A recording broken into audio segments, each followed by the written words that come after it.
Hello, my name is Amalia Gonzalez, and our experiment today is called Chemical Reactions in Aqueous Solution. For this experiment, we're gonna need three parts, part A through C. So for our first part, we have the reactions, where we're gonna need a clean plate, and we're gonna start doing some reactions. So we first have to add silver nitrate into 4 plates, and then we're gonna start adding some other solutions. So first we're gonna have the silver nitrate plus the sodium chloride, and this is our reaction when we add it. Then we're gonna have it also the silver nitrate and the sodium carbonate, and this is our reaction, and this is how it looks like. Then we're gonna add the silver nitrate and the sodium sulfate, and this is how it looks like. Always remembering that we need our initial observation of the solution as well as your observations as the reaction proceeds.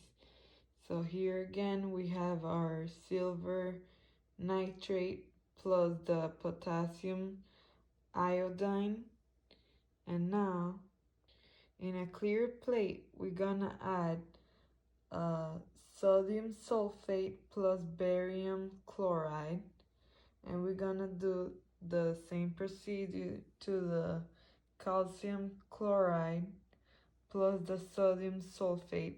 This is our reactions, and always remember to write your initial observation plus the one that you're watching since the reaction is occurring. That's our part A.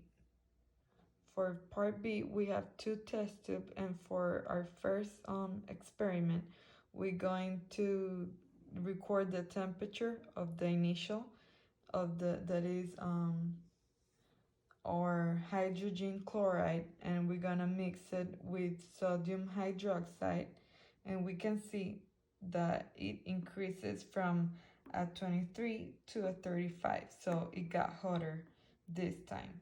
And on our second test tube, we have our hydrogen chloride again, and after we mix it with sodium hydrogen carbonate, we can see that it didn't change temperature. It stayed the same temperature, 23 degrees on the second test tube.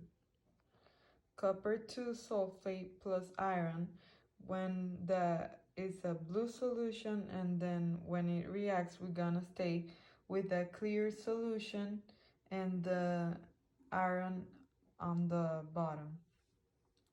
Here on this test tube we have again the copper 2 sulfate plus the zinc. So here we have again a blue solution, and this is the zinc, and after it reacts the zinc is gonna stay on the bottom, and we're gonna have a lot of bubbles that they're going up through in the test tube. Here we have our iron 2 sulfate plus the hydrogen peroxide. So this is our chemicals, and this is our reactions, and the reaction is like a lighter yellow from this one, and this is like full of bubbles in the top of the solution in the test tube. And finally we have our last reactions, that is a magnesium plus oxygen, and when it reacts we're gonna have like a huge flames on the experiments. And those are all our chemical reaction in our aqueous solution experiment. Thank you.